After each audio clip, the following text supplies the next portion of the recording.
Sorry, we're late. The reason we're late is the United States is winning the beach volleyball over there. We were trying to figure out where they would put logos on. We could not find that. We're just thrilled. Thank you very much for being part of a special evening here with Mark Russell, an event which is here as a fundraiser for the Robert H. Jackson Center. I'm pleased to have been part of the center from its beginning, and I'm just also thrilled that you, all of you in various forms or fashion, have been part of it as well since our beginning in 2001. A few people I just want to recognize and introduce to the community at large. We have a new president and chief executive officer. He was the chief of prosecutions for the Sierra Leone Tribunal. This is the one that tried successfully Charles Taylor, and he and his wife Pam have joined us in our community and just moved in. And so if Jim Johnson would stand and be recognized. Jim's right back there, and Pam.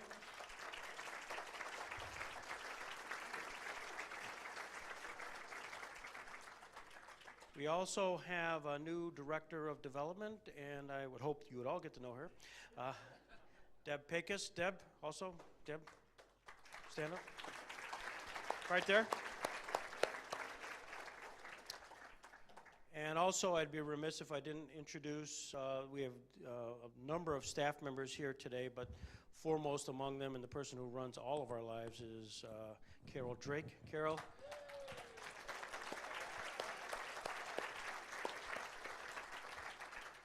Did I mention Carol Drake? Anyways, this is going to be a fun evening tonight. Afterwards, by the way, didn't Nick do a great job? It was spectacular.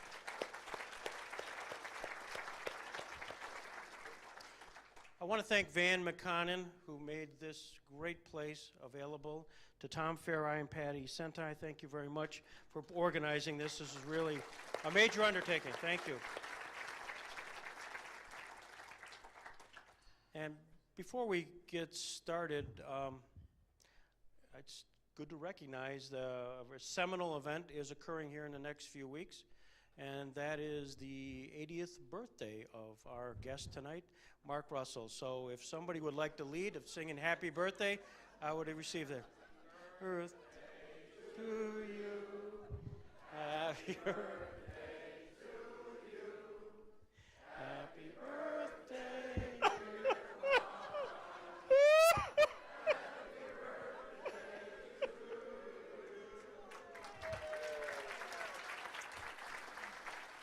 Well, that's our show. Thank you for coming, everyone.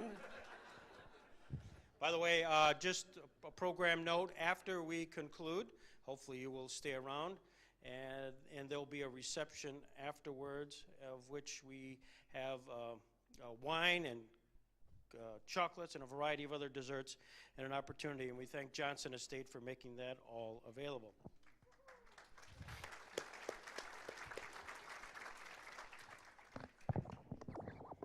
So, Mark, this is a conversation, by the way. So far, it's just one way. Here you go. I'm looking at a book which you gave to me and inscribed to Greg and Cindy, old material, keep refrigerated, Mark Russell. It's your book called Presenting Mark Russell. This is your autobiography, supposedly. For years, it was on the, you go into a bookstore, there's a great big center table where the books are 75 cents a piece, and they, Kate Smith's favorite recipes and things like that. But yeah, that's the book, and I have trunkfuls of them in the attic. But let me thank everybody for coming, and thank you. What a wonderful, wonderful occasion it is to be here in honor of the pride of Jamestown, the Jesse Jackson Center. That's why Jesse's very depressed at this point. Anything more on that? No, they're... By the way, I should point out that we celebrated our 10th anniversary on October 7th, 2010. And Mark graced us with an incredible event, humbled me significantly, but it was a great evening at the Athenaeum Hotel. I don't mean to humiliate people, you know. That's always been my thing. Oh, he used to humiliate, and it got to me one time. I felt guilty about it, and I went to confession. And I was only in there an hour and a half or so, and and I said, I'm having a crisis of conscience. And the priest said, why is that? I said, because I make my living ridiculing the misfortunes of others. And the priest said, could you do it for our church benefit in April? But that was a wonderful occasion. That was right. It was right after my last show in the amphitheater, and I don't consider it really a retirement. I'm sort of, and I got this line from Willard Scott, the weatherman, and he said, "We're at the twilight of a mediocre career." And so the fame is nothing.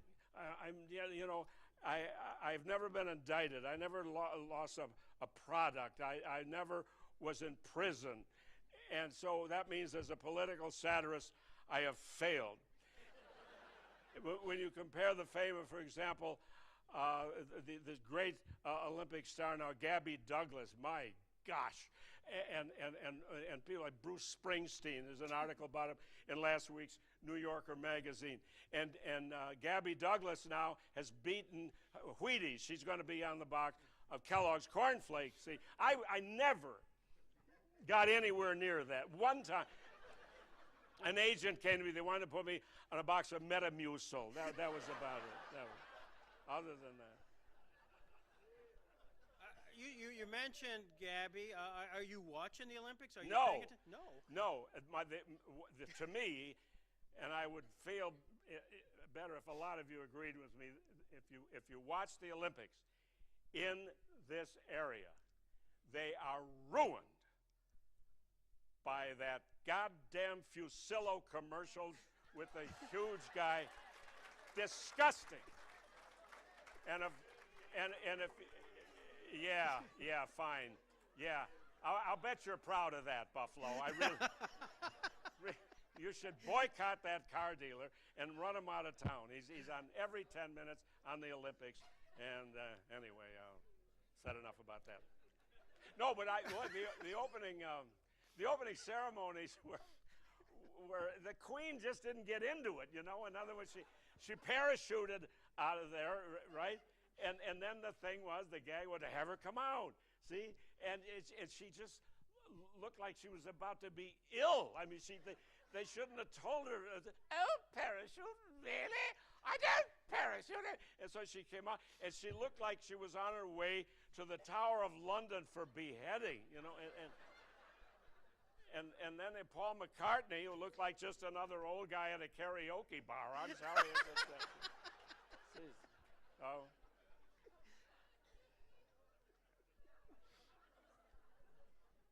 Huge. Oh. Well, you know, you're huge in many ways. I hate to use that. In things that you've had, people you've talked about, people you've met. You know, this goes back to the really almost the beginning of time. Before that, actually, yeah.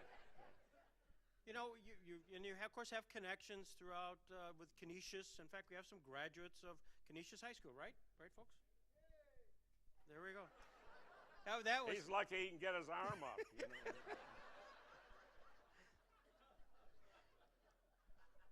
But seriously, you were in your early life stage, and you enjoyed piano. Was jazz part of your world? Yeah, that's what I wanted to be. I wanted to be a jazz piano player.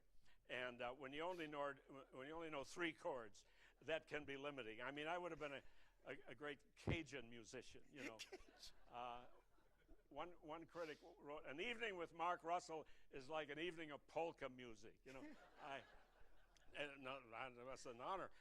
But I once got an email from obviously a musician, and he said, "Whenever you play the right chords, you confuse your audience." But yeah, and the first job I played, I was a freshman, at Canisius, and there was an Italian restaurant on Delaware and Edward. The building is kind of a bed and breakfast, but there was a place, it was called Victor Hugo's, and it was owned by the bass player's uncle.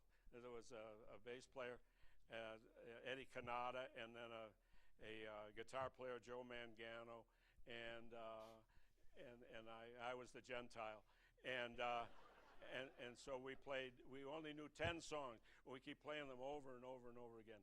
But then the career got a little more dicey with Polish weddings, Italian weddings, and then there was a boat that went from Buffalo to Detroit, and my father put my brother and me on the boat, and my uncle would meet us in Detroit the next morning. It was an overnight boat with people who were not married to each other, and my father told the captain, put my boys in the show, and they just had dancing, and he played the ukulele, and we're playing for these people shacking up on this boat to Detroit. It was a lovely start, and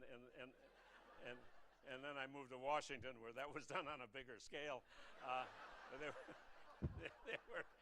They were doing to the government with the people. Anyway, the government was doing to the country what the people were doing to each other on the boat is what it was. So then I started playing the piano in little dumps in D.C., and then I got a job on Capitol Hill, and at a piano bar in Capitol Hill, and it was across the street from the Senate office building, and I just had an act just selling jokes that I had stolen from other people, and community sing-alongs and things like that.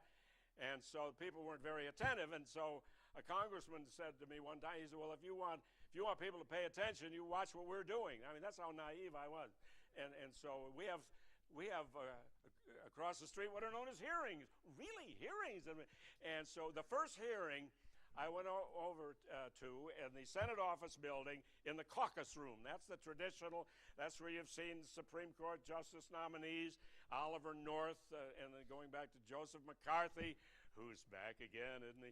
And, well, Harry Reid, right? Harry Reid said, my sources tell me that Mitt Romney hasn't paid taxes for 10 years, right? So my sources tell me that Harry Reid's source is a big rabbit named Harvey.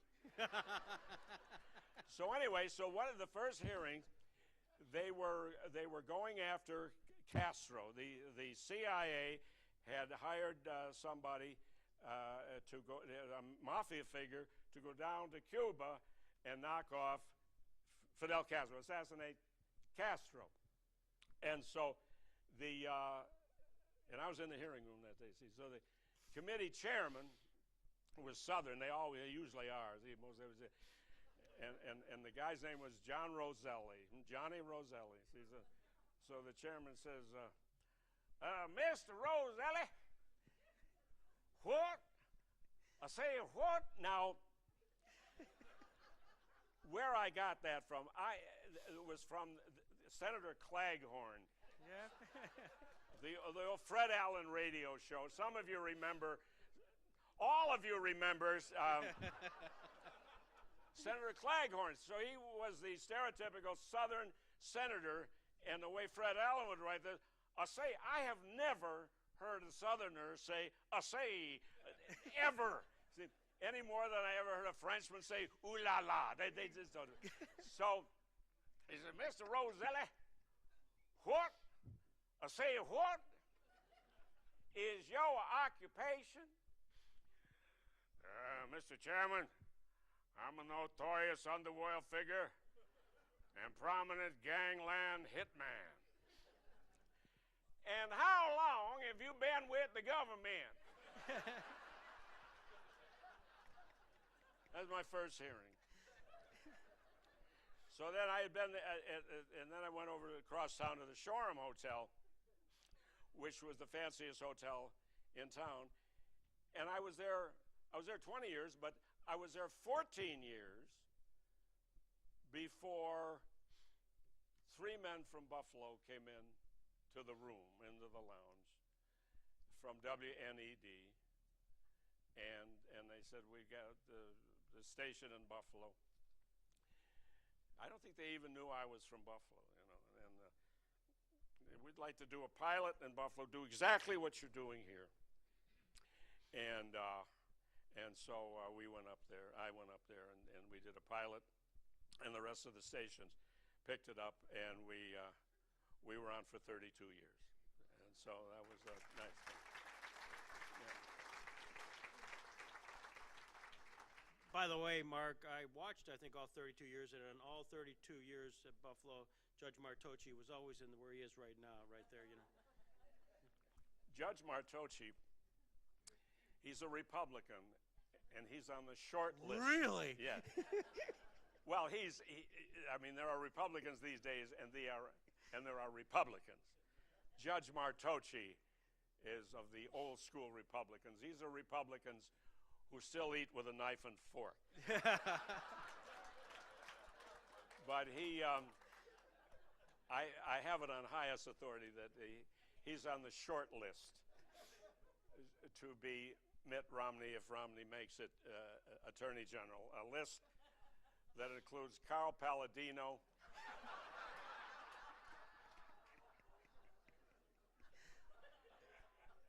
and Herman Cain.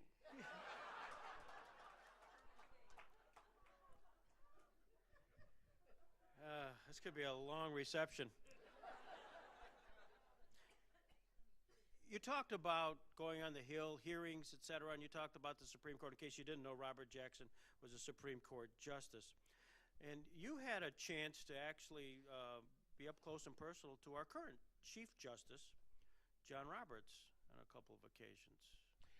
Yeah, he made history, as you know, a month or so ago. And a little background, as you all know, the Supreme Court is divided exactly in half now. There are 4 liberals, 4 conservatives, and then the strategic swing vote in the middle being that of Justice Anthony Kennedy.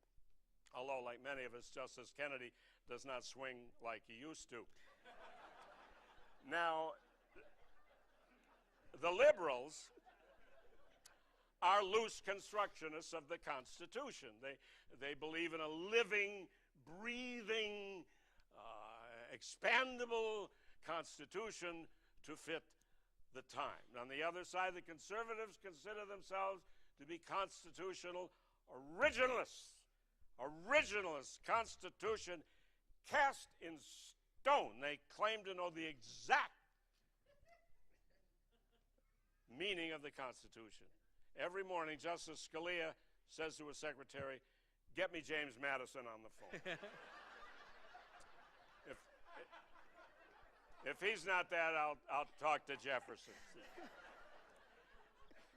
Now, the problem is that 230 years ago, whatever it was, we were not a pluralistic society. See, today we are, but we weren't then. We were not pluralistic. I don't think there were many gay and lesbian Mexican Muslims on the Mayflower, but I could be wrong. So we are a pluralistic society. For example, I have a friend who lives in Minnesota. He's half Swedish, half Palestinian. His name is Yasser You Betcha. Now,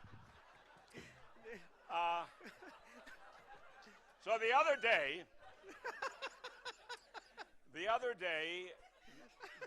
the Supreme Court saved Obamacare because one of the conservatives crossed over and joined the liberals. And that, of course, was the Chief Justice, John Roberts.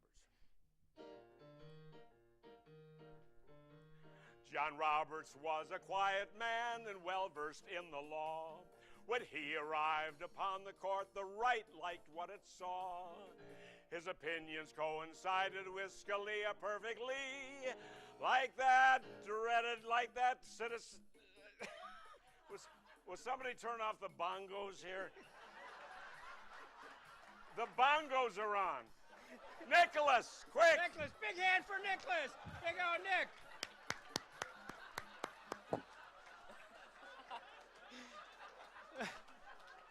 The it off? You can't make this stuff up. I think you hit that. I hit it. Okay. I hit So it. if it does it again, just All right. Don't hit that one. All right. Thank you, Nick. Big hand for Nick. Big, way to go, Nick! Oh, I love computers, I'll tell you. John Roberts was a quiet man and well-versed in the law. When he arrived upon the court, the right liked what it saw. His opinions coincided with Scalia perfectly, like in Citizens United. Maybe this will work. That profound obscenity. Yeah! They then took up Obamacare to kill it, a slam dunk. But Robert's family was worried. He had slipped into a funk. He's reading Karl Marx. He's taking LSD. He's become a couch potato watching MSNBC.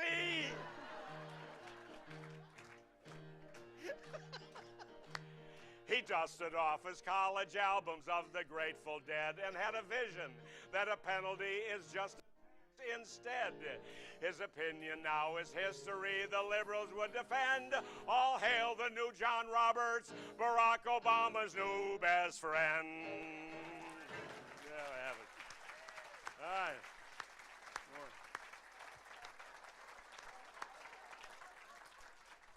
I'll go back later when it. Okay. That kind of worked, you know. It really did have a bounce to I it. felt like Carmen Miranda was standing behind me. The beauty of this crowd, Mark, is they all know They Carmen they Miranda. know Carmen. All right, thanks, Nick. All right. Well, that the references, you know, the timely references can get you in trouble. And some of you may remember this when it was during the, and I've talked about this before in the AMP there, when Bush and Cheney were called before the September 11th Commission to testify. And they refused to testify together for the same reason that Edgar Bergen and Charlie McCarthy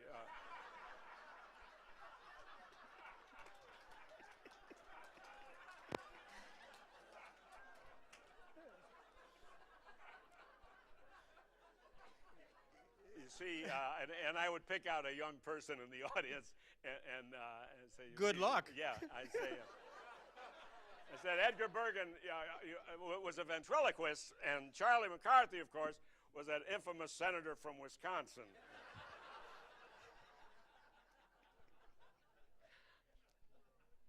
When you got started way back when, I mean, just to be serious for a second, did you have a Yes? and was there certain idols, some the comedians at the time, the Fred Allens of the world, that sort of drew you into this field? Yeah, Fred Allen, I later got to appreciate him when I got into the business myself, when I got it, because I did local television and radio in Washington before PBS. And when Fred Allen was on the radio in the 30s and 40s, censorship was horrendous. The sponsor would look at the script and take jokes out.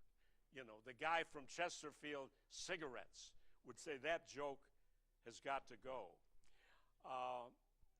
My uncle Robert Perry was a local singer in Buffalo, and there was a radio show, a live radio show on WGR at 5 o'clock. You know, and it might have been it might not even have been a half-hour show. 15-minute live radio. These radio stations had orchestras, big orchestras with violins, see? And their sponsor was Iroquois beer. And they had a song, there was a song on the hit parade called Candy and Cake. And they said, you can't sing that song because it doesn't go, candy and cake doesn't go with beer. See? So these network guys would hassle Fred Allen, and he had this classic statement, you got to take this joke, take this joke, take this joke, take it out. And he would say, where were you when the pages were empty? So he was a hero. And Jack Benny, of course, I've been accused of of talking like him. I can't really. And so people like that, but also on the music side, and Duke Ellington and Count Basie, and some of the great jazz artists. Many of who have been to Chautauqua, and they do a good job with jazz here. And so so it's a mixture of the comedy and the music. At some point, though, I mean, you started off as just a good old inner playing, and then at some point take a microphone and start being somewhat satirical. Yeah, I mean, because I was a lousy piano player. But I had to do something. But I mean, you started to name names. I mean, your incidents, and all of a sudden you're in Washington, and your crowd consists of people you're mentioning. Did you ever get? I never realized how thin-skinned they were. I really didn't, because I was kidding. I really wasn't terribly biting. It might have seemed like it at the time to some people, but I didn't cross any lines. I think I was pretty safe in comparison to the way it's gotten now. I kind of like the way it's gotten. I like Jon Stewart. We didn't in D.C. we didn't have Comedy Central for a while. He came on. I didn't know anything about him, and the first line that I perked my ears. I wasn't even political. He said the blacks invented jazz and the whites turned it into Kenny G. That's pretty good. See, but yeah. So these people would be in the room in the bar there on Capitol Hill. And if the actual members weren't there, their employees were there, and they were more offended than the actual congressman and senator. They go through more hell in the course of a campaign than they would get from a piano player, But the staffers, they would get a little testy, a little excited about it. Would they come up to you after the routine? One of them tried to strangle me. And that was the administrative assistant, they call him chief of staff now, to Senator James Eastland of Mississippi. And this was late at night, and his chief of staff was there for Mississippi, and I was playing the old Tom Lehrer song about the South, really ripped it. That was pretty lacerating. I want to go back to Dixie. Want to be a Dixie pixie, want to eat corn poneless coming out of my ears. I want to be a Southern gentleman, put my white sheet on again. I ain't seen one good lynching in years. To the land of the boll weevil, where the laws are medieval. And at that, the guy's reaching over the piano. You son of a bitch, I'll have you run off the hill. I'll never forget. And it took 3 people to pull him off me. And that was pretty wild. I realized. Maybe I'd better stick to my own material. Tom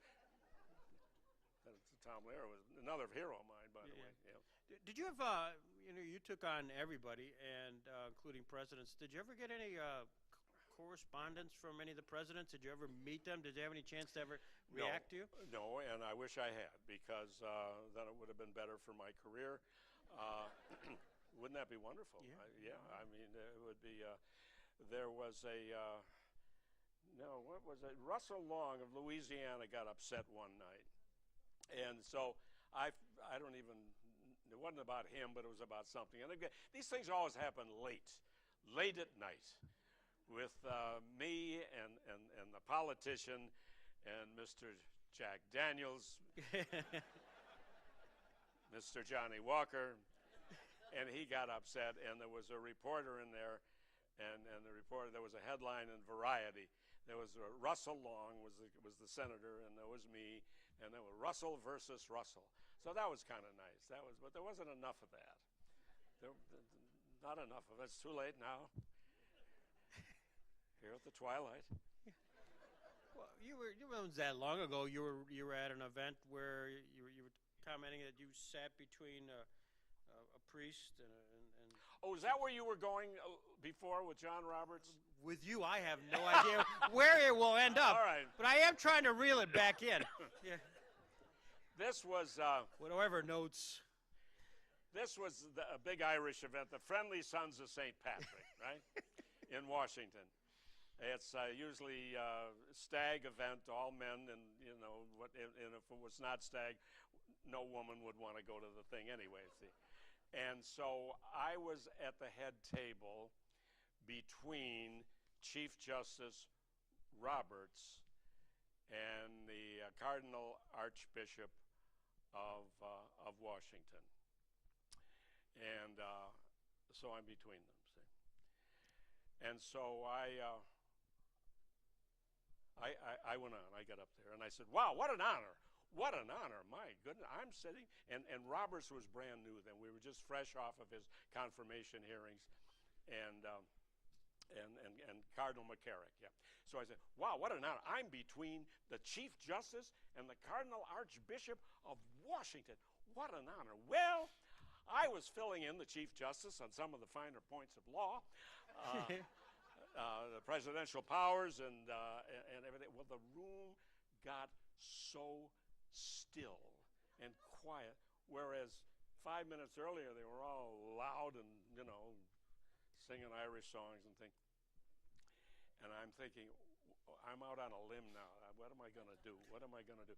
So I said, I've been filling in the Chief Justice on finer points of law, presidential powers, and so forth, and the Archbishop. Well, we were talking about abortion and all kinds of things like that, and still, now it gets even quieter. And then I said, I couldn't shut either one of them up, and that did it. That broke the ice. Thank goodness. You were asked. You actually performed in the Supreme Court at one time, didn't you? Well, you had to bring that up. Yeah, I did. Yeah. That was Warren Burger. Warren Burger was Chief Justice. Now, he had seen me someplace else.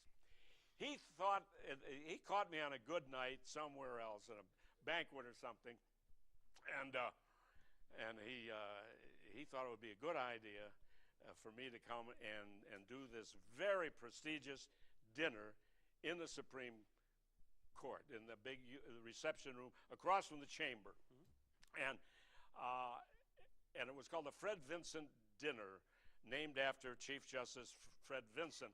Interestingly, this also was stag, which obviously it was before Sandra Day O'Connor joined the court.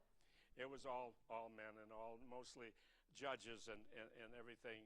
And I had said something about, he introduced me. Well, there's a young man, and I believe you'll enjoy him. He's very witty. And he wasn't very witty. I mean, it was awful. And there's John Marshall and the royal paintings staring down at me, and it was terrible. And the thing was, that was supposed to be a top secret. You were never allowed to admit that there even was a dinner. If a reporter said, "What did they serve at the dinner?" I don't know.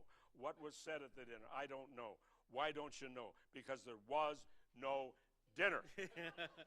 Well, I was so upset that I blew their cover. A couple of months later, I wrote a book. It's in that wonderful book there. That's what I picked up there. And so in the book, I blew the whole thing and told about it. At one point,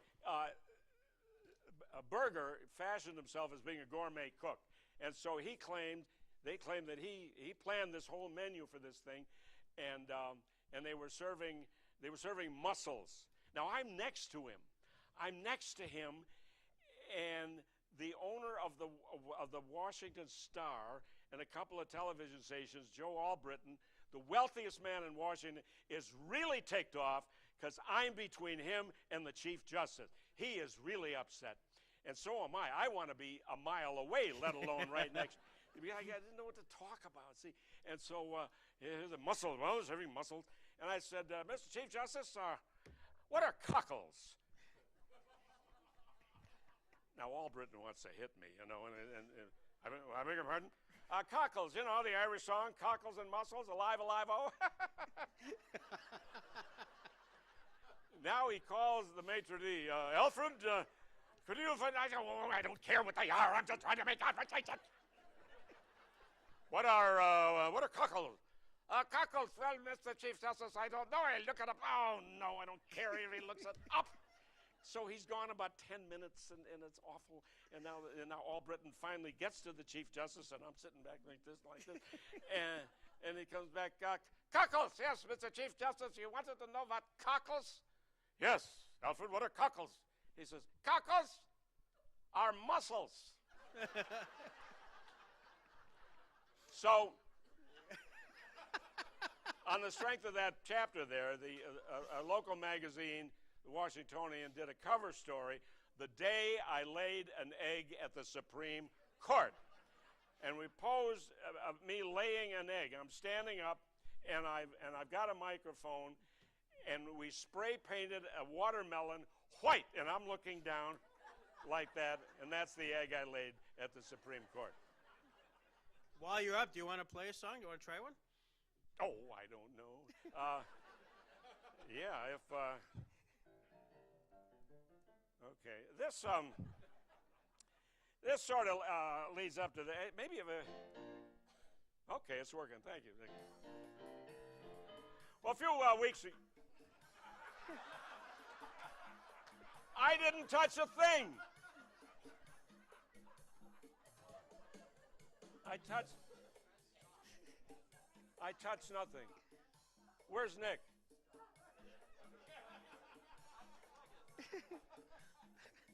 I didn't touch anything. Okay, now. Okay. Can you turn the pages Why for don't Nick? you have a seat right here, Nick?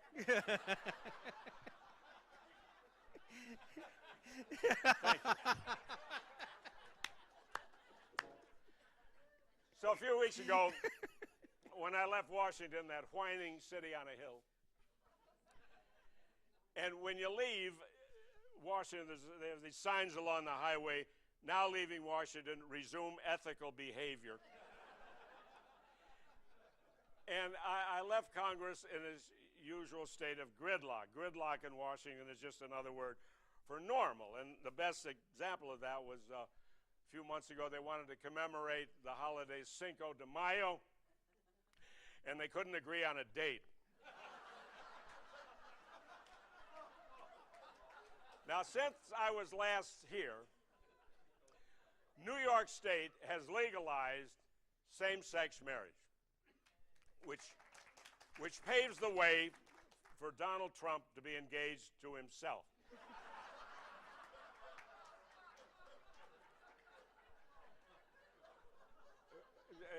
Have you ever been driving along the highway out in the country and you see these signs, adopt a highway, you've seen adopt a highway, which poses the question, if a gay couple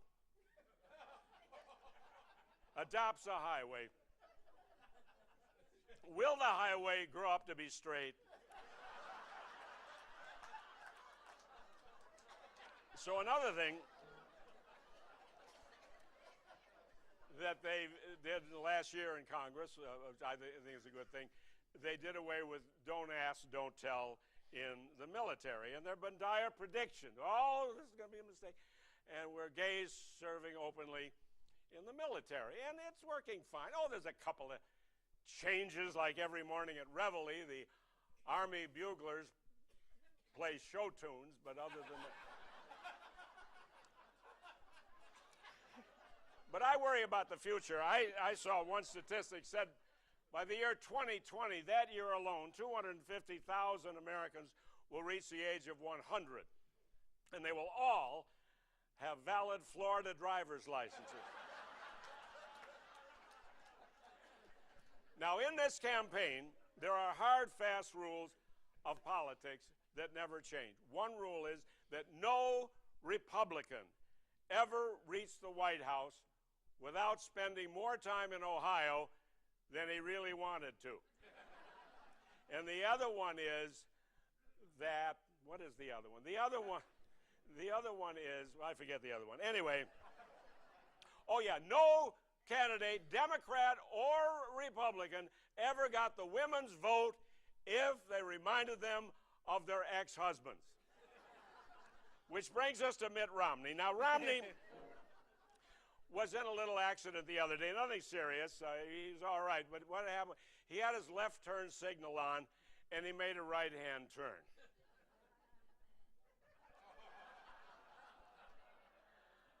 Now, he said on day one he wants to abolish Obamacare. That would be infanticide because the DNA test came back positive. He is the father of Obamacare. I believe his explanation of his religion, of his Mormon faith, he's absolutely opposed to same-sex polygamy. I don't like his campaign slogan, vote for me or I'll convert you when you're dead. And so my advice to Mitt Romney would be simple. I'd say, Mitt, just try to relax and be one of yourselves. Now, as you know, during the campaign, and the Democrats have been playing this over and over again, he likes to sing America the Beautiful. Oh, beautiful for spacious skies, for amber waves of grain.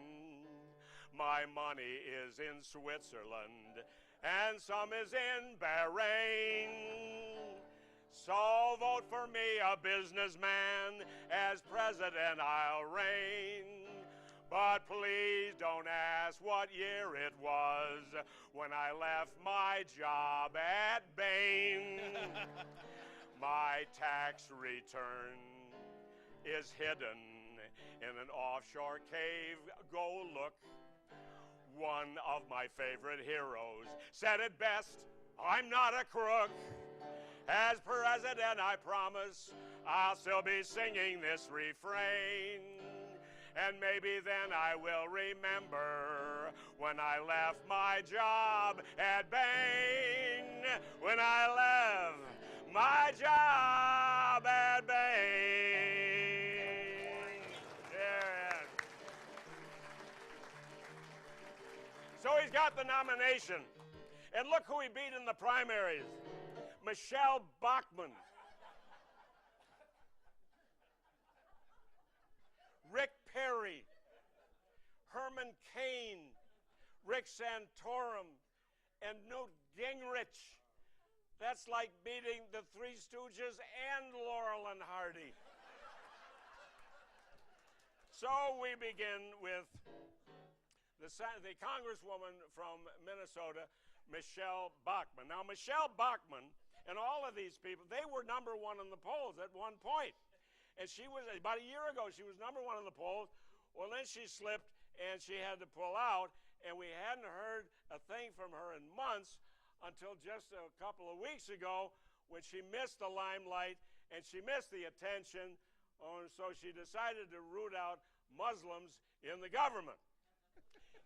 It was either that or dye her hair orange, load up, and go to a movie in Colorado. And so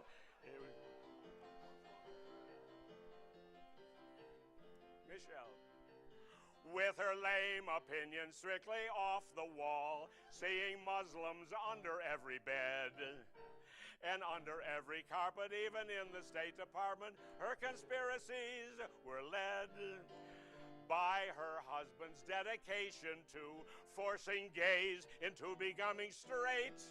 The Tea Party decides that she is qualified to be president of these United States. Clang, clang, clang off her trolley. Clang, clang, clang in our ears. A ding-a-ling, that's Mrs. Bachmann, and the sum of all of our fears. Hosanna, cried the faithful at each speech off the wall. You'd swear that she was elected in Mississippi instead of St. Paul. And then she signed a little pledge demonstrating that she's living off the edge. For homophobes, a master plan with racial overtones applauded by the Klan. Well, she won the Iowa straw poll, beating the rest of the clowns. She's the queen of the circus, who will take to the trail with the White House to nail. That's her plan. And as if it were planned, she will stand near the man who will stand with his hand in the air. It's Barack, that ain't fair. Well, she fell by the wayside, and next to come along, ahead in the polls, Texas Governor Rick Perry. This is to the tune of the song Proud Mary, simply because Mary rhymes with Perry. That's how it works. It's the third song I've written to Proud Mary. I wrote a song about John Kerry. Another one about my former mayor, Marion Barry. Marion Barry, who's in the Guinness Book of Records, riding to his own inauguration in a limousine that he made the license plates for.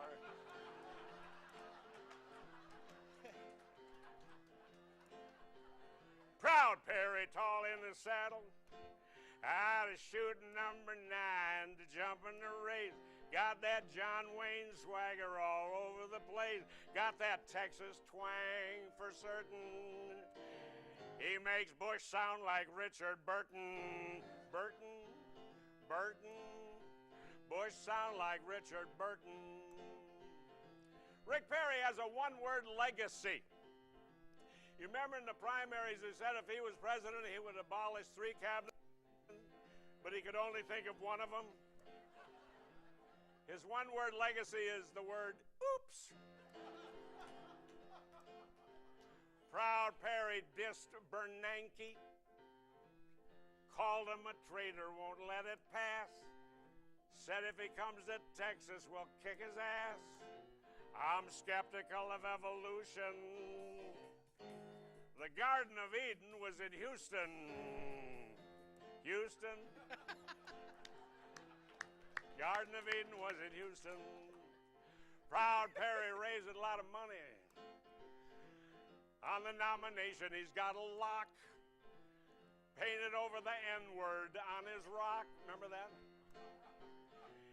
Evangelicals he pleases.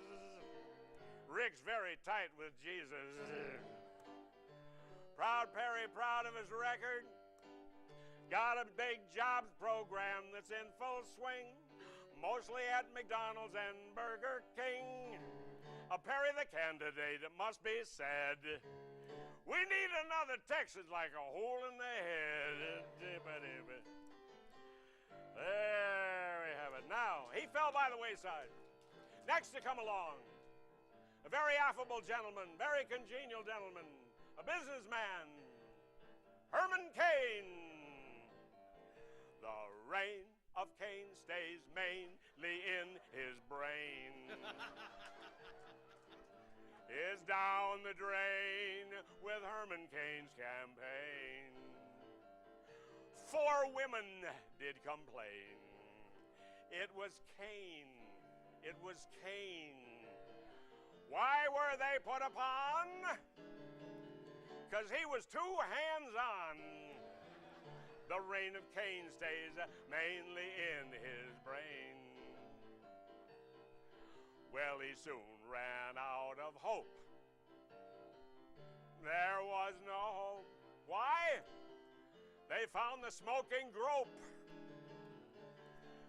The smoking grope. The reign of Cain stays mainly in his brain. More women could be inclined to get in line. It could be as many as 9 or 999. The reign of Cain stays mainly in his brain. Well, he fell by the wayside.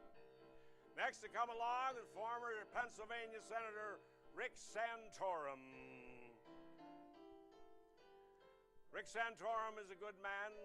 He's an honest man. He's a decent man. I believe that.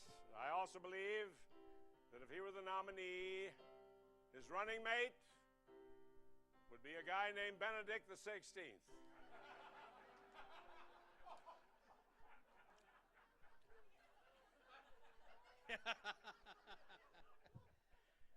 Cast your vote for Rick Santorum in this presidential race. Secula and seculorum, you'll be in the state of grace. Post-Obama, Numa Messiah. Self-anointment is the case. Rhythm method tried and tested, Benedict is satisfied. If he wins the nomination, Rick will be beatified.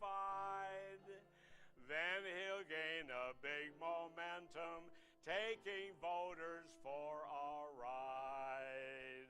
Amen. Now let me tell you, well, if the lightning doesn't crash through here now, it never will. Rick Santorum is my personal choice to be Mitt Romney's running mate. Think of it. Be a wonderful blend of Mormon and Catholic cultures, with the Pope celebrating a special Mass on Brigham Young's birthday. But he fell by the wayside. Next to come along, number one in the polls. It was his turn. He was due for it. Finally, after all those years, who stole my heart away? Newt. Makes me dream all day of the nomination he'll get. A dictator we'll never regret. Newt to the world will bring big ideas on everything. Got a PhD in philandering. Newt, no one but Newt. Newt. Getting big applause, damn those child labor laws, poverty. He's got expertise when he's shopping at Tiffany's. Newt winning each debate as those dwarfs capitulate. His ego is his running mate. Newt, no one but Newt. Newt. Living with his bride, with Callista on the side. Same-sex marriage he would attack when he's in bed with Freddie Mac. Oh, Newt always bears a grudge. Newt never seems to budge. Newt would waterboard a judge. Newt, no one but Newt. Well, he fell by the wayside. So Mitt Romney beat all of those people. And when people vote for Mitt Romney, and there's going to be a lot of them, they're going to vote for him, but with a certain lack of enthusiasm. That seems to be one of his problems. This kind of lack of enthusiasm. Back in the days of Harry Truman, there was a popular song called "I'm Just Wild About Harry." It's a new version. I'm just mild about Romney, lukewarm in my feelings, it's true, but he is my choice, so I'll lower my voice and quietly say, he'll do. I'm underwhelmed with Mitt Romney. Please don't expect me to swoon. I'd say my affection is a semi-erection. His Elvis is more Pat Boone. Sorry, I'm just mild about Romney, controlling my passions just a bit. His hair is unmessed, jeans carefully pressed, and I must confess that I'm not too impressed, and I couldn't care less, but I'll guess I'll be voting for Mitt. Hip, hip. Okay, I guess I'll be voting for Mitt. Yeah, right there.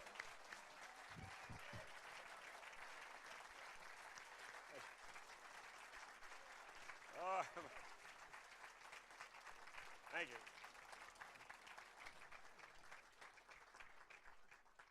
Don't you miss Mark Russell? Well, you'll have to aim a little better.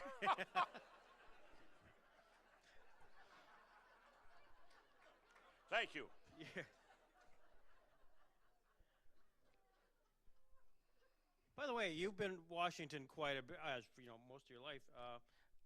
What's your sense of the economy now? Well, I mean, it really. How I think we ought to have one. Do you agree with President Obama that we are staying the course? That we are what? That we are staying the course. That the sector, public and private sector, are doing fine. Staying the course. I wish somebody would say something original. You get the idea. I was watching the news shows this morning. I think what they did, they taped one the first Sunday in the year, and they kept replaying it every Sunday. I really think so. You know, middle class, the upper class, the middle class, the upper class, the middle class, I don't know, middle class, middle class. This, I just finished the Lyndon Johnson book, that Robert Kay wrote, and Johnson really said this. Imagine anybody saying this today. Lyndon Johnson once said, "I have been a lifelong Democrat, but I can think of no member of my party that is any more patriotic than any member of the other party." Can you imagine that? Can you imagine? And either side. Imagine Republicans saying that. I can't think of any Republican who's any more patriotic than any Democrat. You know, it's disgraceful. And I haven't heard anything original at all. The Tea Party people, they campaign on a slogan to change the way Washington works. That was it. They all do that. Obama did that. They might as well pledge to make the Potomac River flow backwards. And so we're going to change the way Washington works. About half of them hired former lobbyists to be their chiefs of staff. And so breaking a campaign pledge to change the way Washington works is exactly the way Washington works. You've obviously lived in the wild world of satire, parody. Have you ever been a subject of parody or satire? Has TV programs ever taken a shot at you? Yeah, it was an honor. You know, they really lacerated me on The Simpsons. And I had never seen The Simpsons. It was in their first season, and I was on the road, and Allie called, and she said, "We're getting calls from friends who said you're on The Simpsons. You're being parodied on The Simpsons." And what it was, the little kids, Lucy and I forget the name, and Bart, little kid Bart. And so they go on a White House tour. They're on a school tour to Washington, and they have entertainment. And the entertainment is this goofy guy with a bow tie standing up at the piano. And so Bart pulls out a slingshot right in the eye. I got it. Right in the eye. And then they did it on Saturday Night Live, so that was wonderful. That was very nice. Painful but wonderful. You've had a subject matter, presidents ranging from Eisenhower through Obama. Is there one that sort of stands out, saying you miss him now because he provided so much material? I miss them the day after they leave. It's a funny thing. The ones, usually that question is posed, which one was your favorite to make fun of? And thank you for not asking that. It's a cliche question, but I have a better answer to that one than I do to the one that you asked. Anybody have any questions from the audience? But only because Reagan and George W. and Clinton were great because they were in for 8 years. It's interesting where we had 8 years of George W. Bush, and it was 8 years of mumbling and being incoherent. And then we got Obama, who's just terribly professorial, and we're never satisfied. I swear if a Shakespeare quoting redneck comes along, maybe we should elect her. But no, I would have loved to have been around during the times of Teddy Roosevelt. And, Mark Twain said that Teddy Roosevelt is certifiably insane. And Twain really meant that. He wasn't trying to be ironic or anything like that. He really meant he was insane. Or he'd say, suppose you're in Congress, suppose you're an idiot, but I repeat myself. Things like that. Speaking of Teddy Roosevelt, you, in fact, wrote a children's script, the theater. Yeah, Teddy it Roosevelt. was a musical on the Teddy Roosevelt. It was a children's play, played 32 cities, and it was commissioned by the White House Historical Association, and it premiered at the Kennedy Center, and we were historically accurate. We had Teddy Roosevelt meeting with the ambassador of Russia, and for bringing peace between the Russia-Japanese War at the turn of the century, and Roosevelt got the Nobel Prize for that. So that's part of the plot. And he's meeting with the Russian, and his hell-raising children are a distraction. So he invents a treasure hunt in the White House to distract the kids. And we use all of the things in the White House, the resolute desk, and the full-length portrait of Washington in the East Room, and I wrote the songs. I didn't write the play; I wrote the songs, and it was very well received. It's kind of a departure, and it was tricky because I'm always writing in the present, and so I'm putting songs in the mouths of these crazy Roosevelt kids, and so that was kind of tricky. But it was fun to do. It was well received. I played 32 cities, and then we did another one about Christmas in the Teddy Roosevelt White House. So that was nice. The Teddy, let's see now. No, it was Teddy Roosevelt. McKinley was assassinated, and McKinley died in the house that used to be on the grounds of Canisius High School. What was it? The Milburn Mansion? Is it, yeah. And that was the rectory for the priests. They've torn it down. Because there are no priests, because they could have been. Yeah. Well, I met a lot of the priests who taught me at Canisius. Now they're all, married and have children of their own. But so anyway, they lived in the house that McKinley died in, and so the priests lived there. And out of the classroom window, you could see every day the beer truck would pull up, and they'd leave about 4 cases of beer.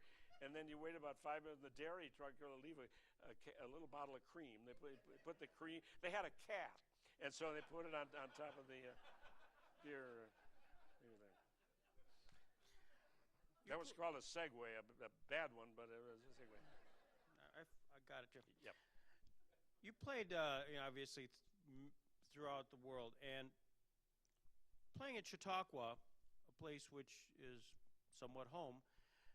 In preparation for that, does that require a little bit different approach than normal? Not a lot. If I was only playing, half of what I did were corporate events, chambers of commerce, trade associations, mostly Republican. And I didn't really, I always got away with giving the impression that I was even-handed. Now I don't have to bother. But I would I always played Ford's Theater in Washington just a few weeks before I came to Chautauqua. That's when I would try it out, because any theater, the audience was always half and half, really. Yeah. But and so that whatever worked at Ford's always worked here, but the audience of the two places, Ford's a lot smaller. It's only 600 seats, but here was the high point. And there's nothing I cannot. And this is what I miss when I go to a performance at the amphitheater, and I look up there, and I think it's got. I stood there about 15 times. And I can't tell you what that's like. You don't get that satisfaction if you're a lawyer. I'm sorry, you really don't. And not that I wouldn't have half an act without the lawyers. Don't get me wrong. But there's nothing like that with that size of an audience. It's indescribable what that is like with the audiences like that. It's. And I remember, to show you how, not just me, but anybody, when Bill Cosby, the first time Cosby was in the amphitheater, he would go up and down the aisles with a mic, and somebody yelled out, would you sign my poster, Bill? Right? Kind of threw his timing off a little. Will you sign my poster? And he said, yeah, see me afterward. And he got this groundswell of applause and love. He's going to sign his poster. Yeah. I'd say, bug off. No, I won't. You, in the back of your book here, this bestseller, It says 35 cents. Wall Street Journal calls you a political humorist for all parties. And you, of course, like to normally have a balanced act, both sides, Republicans and Democrats. How do you think you're doing tonight? Do you think you have this balance going on? Yeah, Or is well, it? let me do what I do. What I do with audiences. All right, you cooperate. Let's take the Chautauqua poll. All right, we have less than 100 days, and I'm sure everybody here, political junkies that you are, have made up your minds. Let's do it now. I won't embarrass anybody. I know you all know each other, so you might want to close your eyes while you're voting, because we'll do this with applause. All right? Be honest here. How many here right now, if the election would be held tomorrow, with your applause, how many would vote for Mitt Romney?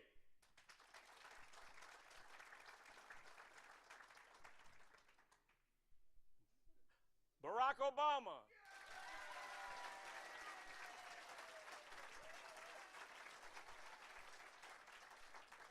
Ron Paul? Libertarians, they're hard not to like. Libertarians they're what is it? They're in favor of gun control. No, they're against gun control. They're against gun control, and they're in favor of legalized drugs. Kind of a paradox, against gun control, in favor of legalized drugs, which is why I would never go hunting with Ron Paul. Nor Dick Cheney. Or Dick Cheney. Ron, Mark, you said that you, Don yourself, you said, what I think I am is a political cartoonist for the blind. What are you trying to say It's there? a little awkward, meaning that I'm drawing pictures with words.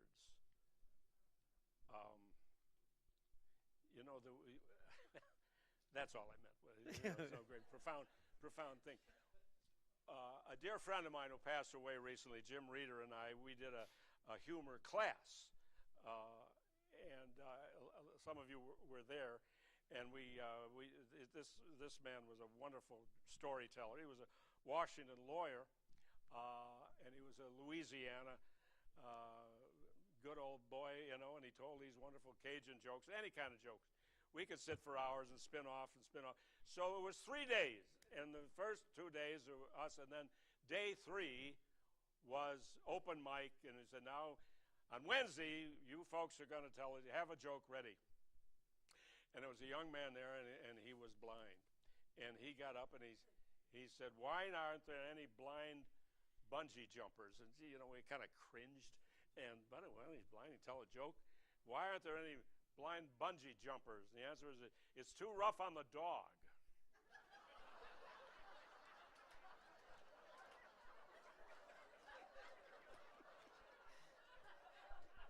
Now you brought in everybody. To the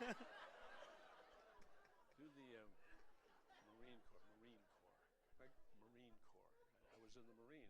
That's in there. Don't you have that? Speaking of the Marine Corps. No, I was in the Marine Corps. We can go out on this, actually. Okay, let's go on. I honestly was. And I was at this naval air station in Japan, Atsugi Naval Air Station. And I played the piano on the side, and I played in the enlisted club. It was called a slop shoot, and on these Navy bases.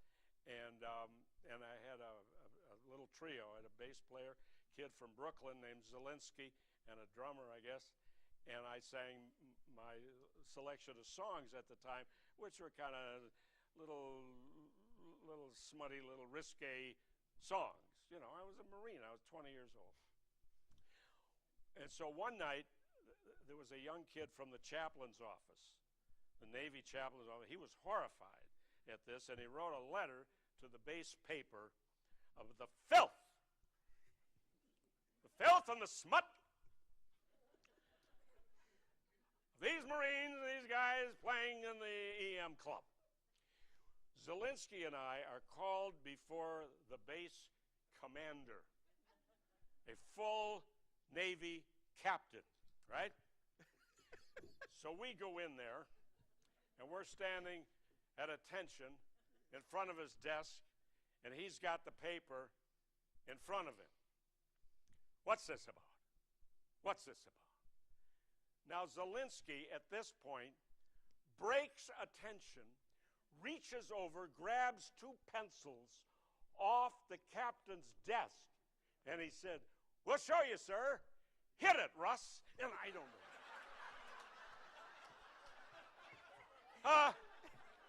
And he's going on the beach of Waikiki, there's a gal you ought to see. She's got plenty of just what it takes. Each Kanaka native boy throws away his fishing poi. Every time the sweet Leilani shakes, those Kanaka beach boys may be rough, but that's the way she likes her men. She likes them big and tough. She's got the biggest Kanakas in Hawaii. Get the hell out of here. And we go on.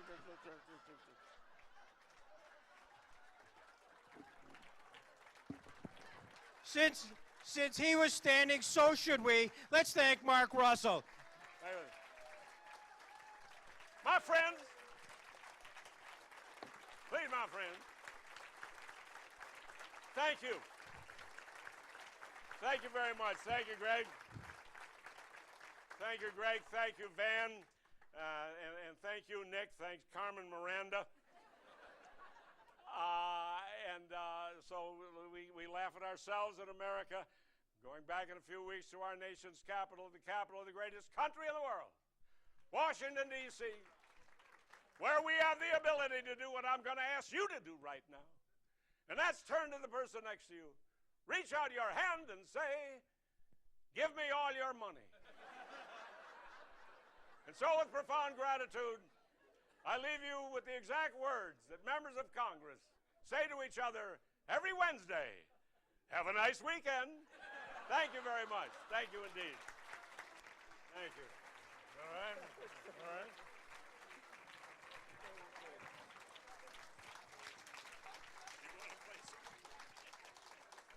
There is a reception right behind here for this dessert and coffee and other things. Thank you very much. On behalf of the Jackson Center, thank Mark Russell.